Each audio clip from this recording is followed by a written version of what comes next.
Hello. Hello, everyone. Welcome back to Leo's Daily English. I am Leo, and I am so excited to start this new series with you. And hi, I am Chloe. We are very happy you are joining us today. Today is special because we are starting a big journey together. Yes, Chloe. Before we start our lesson, I have a small favor to ask. If you like our lessons and want to support us, please give us a thumbs up right now. It helps our channel grow. And if you are new here, please click the subscribe button and hit the notification bell. This way, you will never miss a lesson. Many friends ask us, why is English so hard? I study and study, but I don't feel like I am getting better. That is a great question, Leo. Today, we want to talk about the child mind hack. Have you ever heard people say that a child's mind is like a sponge? Oh, I love that image, a sponge. You put a sponge in water and it drinks everything. It becomes heavy and full of water without even trying. Exactly. Children learn languages like that. They don't sit with a grammar book for 5 hours. They just listen, they play, and they repeat. They drink the language. But, Chloe, I have a problem. I look at my ID card and I am not 5 years old anymore. My friends are not 5 years old. Does that mean it is impossible for us? No, Leo, not at all. It is a myth that only children can learn well. Adults can learn very fast, but we need to change our strategy. We need to trick our brains into thinking like a sponge again. This is interesting. How do we do that? First, we must stop being so serious. Children don't worry about being perfect. They don't say, oh no, my past participle is wrong. They just say, I want cookie, and they get the cookie. I want a cookie too. So the first trick is to lower our stress. When we are stressed, our brain closes, like a sponge that is dry and hard. When we are relaxed and curious, our brain opens. Yes, let's practice a simple grammar structure right now to relax. Friends, repeat after me. I am a sponge. Again, I drink English. Good. Now, Chloe, why do adults feel it takes more effort? Because we try to analyze everything. We want to know why the verb is here and why the preposition is there. A child doesn't ask why. They just accept that this is a dog. So, step 1 for our friends, acceptance. For the next 10 minutes, don't ask why. Just listen and repeat. That's right. And remember, your brain is a beautiful tool. Even if you are 20, 40, or 60 years old, your brain can create new connections every single day. I agree. Science calls this neuroplasticity. It means your brain is like plastic. You can change its shape by learning new things. So let's start changing the shape of your brain today, friends. Are you ready to be a sponge? I think they are ready. Now we are talking about your head. What is happening inside your mind when you study English? This is very important. Chloe, I see 2 types of friends. Student A says, I am bad at languages. My father was bad at English. It is in my blood. I cannot learn. We call that a fixed mindset. It is like a wall. You think your talent is fixed, like your height or your eye color. And then there is student B. Student B says, this grammar is difficult today, but if I practice, I will understand it tomorrow. That is the growth mindset. It is like a garden. You plant a seed, you give it water, and it grows. It takes time, but it changes. I want to be student B, but Chloe, sometimes I hear a voice in my head saying negative things. Leo, you are too old. Your accent is funny. What should I do? You must learn to reframe. This is a big brain hack. Reframe means to look at the same thing in a new way. Can you give us an example? Sure. If you think, my vocabulary is terrible, I only know 50 words. Okay, that feels bad. Now flip it. Say, I am building my vocabulary. Every day I learn one new word, and that makes me stronger than yesterday. Oh, I like that. It's like a game. Let's try another one. If a student says, "I can't understand movies without subtitles. I am a failure." Reframe it. Say, I am training my ears. Right now, I use subtitles to help me, and one day I will be ready to watch without them. That feels much more positive. Friends, let's practice this together. I will say a fixed mindset sentence, and I want you to repeat the growth mindset version after Chloe. Fixed mindset.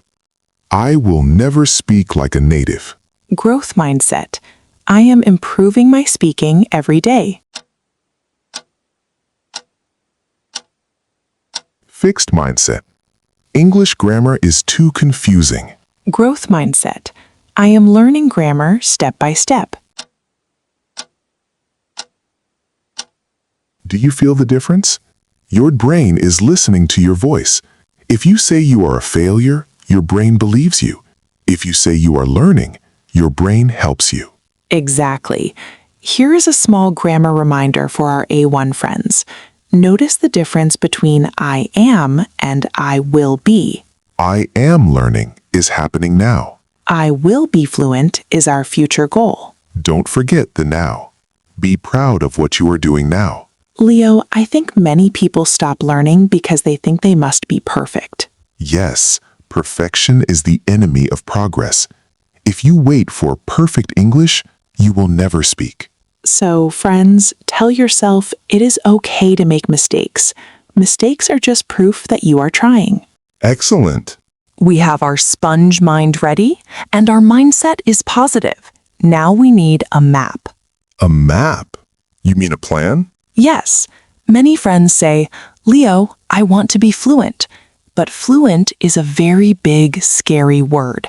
It's like saying, I want to climb Mount Everest when you haven't even walked up a hill. That's true. If the goal is too big, you get tired and you stop. So we use SMART goals. S-M-A-R-T. Leo, what does the S stand for? S is for specific. Don't just say, improve my English. Say, I want to introduce myself and my family in English. That is specific. And M is for measurable. You need to count it. I will learn 5 new words every day. You can check your notebook and see the 5 words. That is measurable. A is for achievable. Be realistic. If you are a beginner, don't try to read a 500-page book in English this week. You will fail. Try to read 1 page. R is for relevant. Does it matter to you? If you love cooking, learn kitchen English. If you love football, learn sports English. Don't study business English if you don't work in business. And T is for time-bound. Give yourself a deadline. In 2 weeks, I will be able to talk about my hobbies. Now, why do SMART goals work? It's because of a chemical in your brain called dopamine. Oh, I've heard of that. It's the happy chemical, right? Yes. When you write a list of 5 words and you learn them and you put a big check or tick next to them, ding, your brain releases dopamine. It feels good. It's like a small prize. Exactly. Your brain says, hey, that was fun. Let's do it again. Small wins lead to big success. Let's practice a SMART goal together right now. Friends, think of one small thing you want to do this week. Maybe, I will watch 1 video on Leo's channel every day for 7 days. That is a perfect SMART goal. It is specific, you can measure it, it is achievable, it is relevant, and it has a time limit. Let's look at some grammar for goals. We use I will or I am going to. I will learn 5 words. I am going to practice speaking for 10 minutes. Friends, write your SMART goal in the comments below. We want to see them. Yes, sharing your goal helps you stay committed. Okay, so we have the plan. But what if the plan feels too hard to start? Ah, that is a secret for next part. We will talk about the 2-minute rule. I can't wait. Leo, let's be honest. Sometimes studying English feels like a giant mountain. You look at your textbook and you think, I don't want to do this for an hour. I feel that way too. Sometimes I want to exercise, but I think, an hour at the gym? No thanks. I will stay on the sofa. This is where we use the 2-minute rule. This rule comes from a famous book called Atomic Habits by James Clear. 2 minutes? What can you do in 2 minutes? The rule says when you start a new habit, it should take less than 2 minutes to do. So instead of saying, I will study English for 1 hour, I say, I will study for 2 minutes? Exactly, because the hardest part of any task is starting. Once you open the book and start reading for 2 minutes, your brain says, okay, I am already here. Maybe I can do 5 more minutes. That is so clever. It tricks the brain. The brain hates big tasks, but it loves tiny tasks. Let's try some 2-minute English tasks for our A1 friends. Read 1 paragraph of an English story. Listen to 1 English song and look at the lyrics. Write 3 things you did today in your diary. Record yourself speaking for 60 seconds. I like the recording idea. Friends, try this. Open your phone, go to the voice recorder, and talk for 1 minute about your breakfast. Yes, I had eggs. I had coffee. It was hot. Done. And the best part? After 2 minutes, you can stop. If you really want to stop, stop. You won. You did your habit. But 90% of the time, you will keep going. Chloe, how do we make this a habit? You must do it at the same time every day. Maybe after I brush my teeth, I do 2 minutes of English. Or when I sit on the bus, I listen to 2 minutes of Leo's podcast. It's about building a chain. Don't break the chain. Grammar note. Let's look at the frequency words. Always, usually, often, sometimes, never. I always practice for 2 minutes. I never skip a day. If you skip a day, don't worry. Just start again tomorrow. The 2-minute rule makes it so easy that you have no excuses. That's right. No excuses. You have 2 minutes. Everyone has 2 minutes. In the next part, we are going to talk about the physical part of English, your mouth. Oh, yes. The mouth gym. Are you going to the gym, Leo? No, Chloe. I am going to the mouth gym because English is a physical sport. You are 100% right. Many people forget that speaking a language uses muscles in your face, your tongue, and your throat. If your native language doesn't have the TH sound, your tongue is lazy. It doesn't know how to move. So we need to train it. The best exercise is shadowing. We mentioned this before, but let's really practice it today. Shadowing means you follow the speaker like a shadow. Friends, I will say a sentence slowly. Try to say it at the same time as me. Don't wait for me to finish. Try to match my speed and my rhythm. I am practicing my English every day. I am practicing my English every day. It's a bit difficult to do it at the same time. Yes, but it forces your brain to connect sound and movement instantly. It's like a dance for your mouth. Let's talk about the TH sound. This is very common for A1 learners. Look at my teeth. Think. Thank you. This. Put your tongue between your teeth and blow air. Sss. Now here is a secret brain hack you didn't expect. Physical exercise helps you learn. Yes, scientists say that when you move your body, like walking, running, or dancing, your brain produces a protein that helps memory. So if I study while I am walking, I remember more? Exactly. There is a part of the brain called the hippocampus. It handles memory. Exercise makes it grow. Wow! So friends, don't just sit in a dark room. Go for a walk. Listen to this podcast while you walk the dog. Or if you are at home, stand up. Do 2 minutes of jumping jacks, then study 5 words. You will feel more awake. I love this. English is not just in books. It is in your body. Let's do a quick physical check. Relax your shoulders. Take a deep breath. Now say, I can speak English clearly. Great. Remember, your mouth might get tired. That's okay. It means you are working hard. In next part, we will talk about what to do when you are alone, talking to yourself. Now we are going to be a little bit crazy. Crazy? Why? Because we are going to talk to ourselves. I do that already, Chloe, but usually I do it in my own language. Most people do. But if you want to be fluent, you need to create an English zone in your life. even if you don't live in an English-speaking country. This is the no partner, no problem hack. Exactly. You are your own best partner. When you are alone at home, cooking, cleaning, or getting dressed, start a running commentary. Like a football commentator. Leo is opening the fridge. He sees the milk. He is pouring the milk. Yes, it sounds funny, but it is very powerful. It forces your brain to find words for real-world actions. Let's try it. Friends, imagine you are in your kitchen. Say what you are doing. Use I am plus verb ing. I am washing the dishes. The water is warm. I am using a towel. This is great for A1 learners because it practices the present continuous tense. Another trick is labeling. Don't just see a table. Say the word table in your head. When you look at your shoes, don't think of the word in your language. Think shoes, black shoes, my shoes. This builds a superhighway in your brain. Usually when you learn a word, you go object to your language to English. That is a long road with a lot of traffic. We want to go object to English. Direct connection. Boom. To do this, you must talk out loud.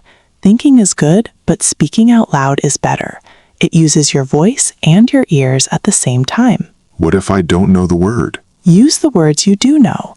If you don't know refrigerator, say the cold box. It's okay. The goal is to keep the English flowing. Don't stop to look at a dictionary every 5 seconds. That kills the superhighway. Just keep talking. Let's practice. I will describe my room and you describe yours. I see a lamp. It is on the desk. There is a computer. The computer is silver. I see a window. It is sunny outside. There are some flowers on the table. Friends, your turn. Find 3 things in your room and describe them out loud right now.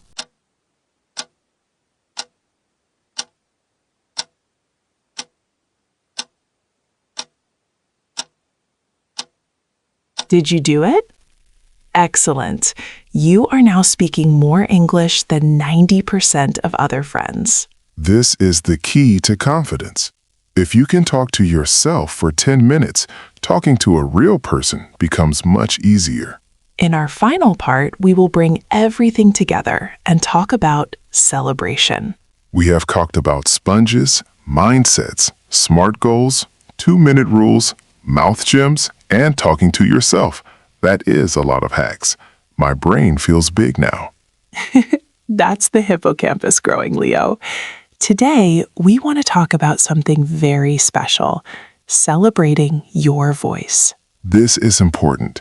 Many friends are ashamed of their English. They say, my English is broken, my accent is bad. Friends, please hear me. Your accent is your history. It shows that you speak another language. That is a superpower. Yes, being bilingual is amazing. Don't try to sound like a movie star from Hollywood. Try to sound like you. The goal of English is communication, not perfection. If I understand you, you are successful. So how do we stay motivated for the long journey? You must celebrate the small wins. Small wins? Like what? Like today, you finished 7 videos with us. That is a big win. You should feel proud. Or maybe you understood a joke in an English video, or you wrote a comment in English for the first time. Those are all victories. Every time you have a win, say to yourself, I am doing it. I am becoming an English speaker. This releases more of that dopamine we talked about. It keeps the sponge wet and ready. Let's review the big lesson. Your brain follows your mouth. I love that. Can you explain it one more time? If you wait until your brain is perfect to speak, you will wait forever. But if you start moving your mouth, your brain says, oh, we are speaking English now? Okay, I will help you find the words. The action comes first. The feeling of fluency comes later. Exactly. So don't be afraid. Open your mouth, make mistakes, laugh at yourself, and keep going. Leo's Daily English is here to help you every day. We are so proud of you for finishing this series. Before we go, let's do one final shadowing together. This is your new mantra. I am an English speaker. I learn every day. I am proud of my voice.